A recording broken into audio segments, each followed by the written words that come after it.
Assalamualaikum warahmatullahi wabarakatuh. Perkenalkan, nama saya Rayhan Agnia Utwan, NIM A3202000154 dari kelas D. Kali ini saya akan menjelaskan mulai dari slide ke-9. Langsung saja ke materi. Generalisasi, diskriminasi, dan kepunahan. Generalisasi adalah pengondisian operan, berarti memberikan situasi satu sama lain, seperti dengan memberikan respon positif yang nanti akan merangsang siswa untuk bekerja lebih keras. Diskriminasi dalam pengondisian operan melibatkan membedakan antara rangsangan atau peristiwa lingkungan, misalnya larangan untuk melakukan hal satu untuk hal yang lainnya. Kepunahan terjadi ketika respon yang diperkuat sebelumnya tidak lagi diperlukan dan respon menurun. Contohnya adalah mengambil alih perhatian siswa untuk tidak melakukan sesuatu. Analisis perilaku terapan dalam pendidikan. Bagian ini menjelaskan bagaimana guru dapat menggunakan analisis perilaku terapan untuk meningkatkan perilaku dan pembelajaran siswa. Apakah analisis perilaku terapan itu?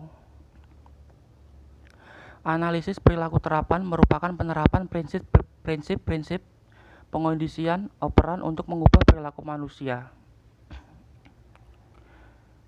Penggunaan analisis perilaku terapan sangat penting dalam pendidikan untuk meningkatkan perilaku yang diinginkan dan mengurangi perilaku yang tidak diinginkan. Peningkatan perilaku yang diinginkan.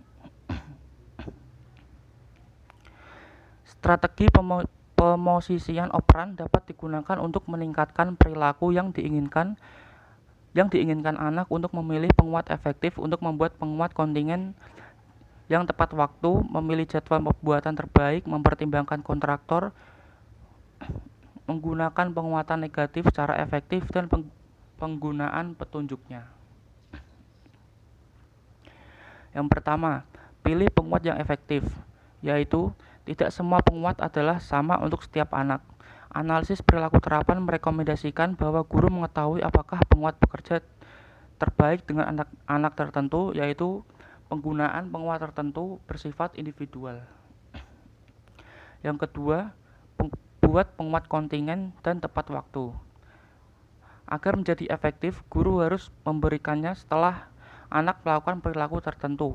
Analisis perilaku terapan sering direncanakan guru untuk membuat pernyataan, contoh, jika kemudian untuk anak-anak, misalnya, jika Anda menyelesaikan 10 soal matematika, maka kamu akan dapat pergi keluar untuk bermain.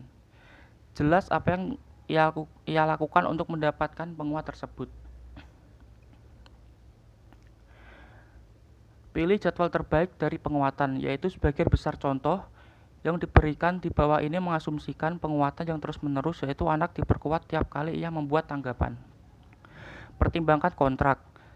Dalam kontrak penguatan kontingensi diletakkan secara tertulis jika masalah muncul dan anak-anak tidak menjunjung perjanjian dan berakhir dengan tawar-menawar untuk kesepakatan mereka dalam kontrak. Menggunakan permintaan dan membentuk, yaitu sebelumnya penulisan operan menunjukkan bahwa diskriminasi melibatkan perbedaan antara rangsangan atau peristiwa lingkungan. Siswa dapat belajar untuk membedakan antara rangsangan atau peristiwa melalui penguatan diferensial. Permintaan adalah rangsangan tambahan atau isyarat yang diberikan tepat sebelum respon yang meningkatkan, kemudian respon akan terjadi. Membentuk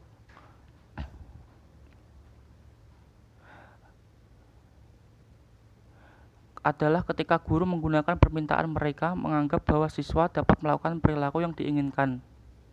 Namun, terkadang siswa tidak memiliki kemampuan untuk melakukan hal tersebut. Dalam kasus ini, pembentukan diperlukan. Selanjutnya, penurunan perilaku yang tidak diinginkan. Ketika guru menurunkan aplikasi perilaku yang tidak diinginkan, anak-anak pilihan mereka apa saja pilihan mereka, analisis perilaku terapan Paul Alberto dan Anne Troutman merekomendasikan menggunakan langkah-langkah dalam urutan ini. 1. Gunakan penguatan diferensial. Dalam penguatan diferensial, guru memperkuat perilaku yang lebih diinginkan dan berbeda dari apa yang dilakukan oleh anak.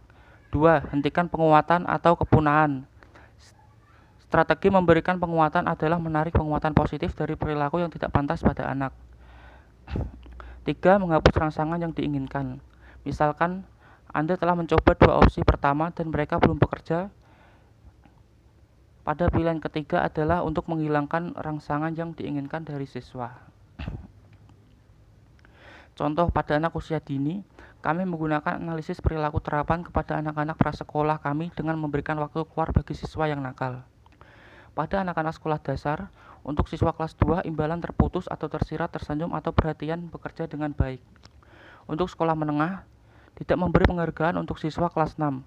Saya pikir, siswa yang bertindak tidak tepat di kelas perlu belajar bagaimana menghadapi dan menangani pengendalian perilaku mereka tanpa mengharapkan untuk melakukan sesuatu sebagai balasannya. Untuk anak sekolah tinggi, saya menetapkan harapan yang jelas untuk siswa SMA sebagai contoh. Setiap siswa di kelas untuk bekerja ketika bel berbunyi. Yang keempat, hadir rangsangan permusuhan atau hukuman. Kebanyakan orang mengasosiasikan penyajian rangsangan bermusuhan tidak menyenangkan dengan hukuman seperti seorang guru berteriak pada siswa atau orang tua menampar anak. Teguran lisan ini lebih efektif digunakan ketika posisi sudah dekat dengan siswa. Banyak negara seperti Swedia telah menerapkan hukuman fisik bagi anak sekolah oleh kepala sekolah dan memperbolehkannya dengan prevalensi terbesar di selatan negara. Banyak masalah yang terkait dengan penggunaan rangsangan permusuhan fisik atau sebaliknya yang dimaksud sebagai hukuman. Duran 2008. 1. Bila Anda menggunakan hukuman seperti berteriak atau menceritakan tentang menunjukkan kepada siswa, mudah di luar kendali untuk menangani situasi stres. Hukuman dapat menanamkan rasa takut atau penghindaran pada siswa. 3. Ketika siswa dihukum, mereka dapat menjadi sangat stimulus dan cemas bahwa mereka tidak dapat berkonsentrasi dengan jelas pada pekerjaan mereka untuk waktu yang lama setelah hukuman diberikan. Yang keempat, hukuman memberitahu siswa apa yang harusnya tidak dilakukan daripada yang harus dilakukan. Yang kelima, apa yang dimaksudkan sebagai hukuman dapat berubah menjadi penguat. Hukuman dapat menjadi kasar ketika orang tua mengizinkan mendisiplinkan anak-anak mereka. Mungkin tidak berniat untuk jadi kasar, tapi mereka mungkin menjadi begitu kesal dan marah ketika menghukum anak, lalu mereka menjadi kasar. Sekian presentasi dari saya. Terima kasih. Wassalamualaikum warahmatullahi wabarakatuh.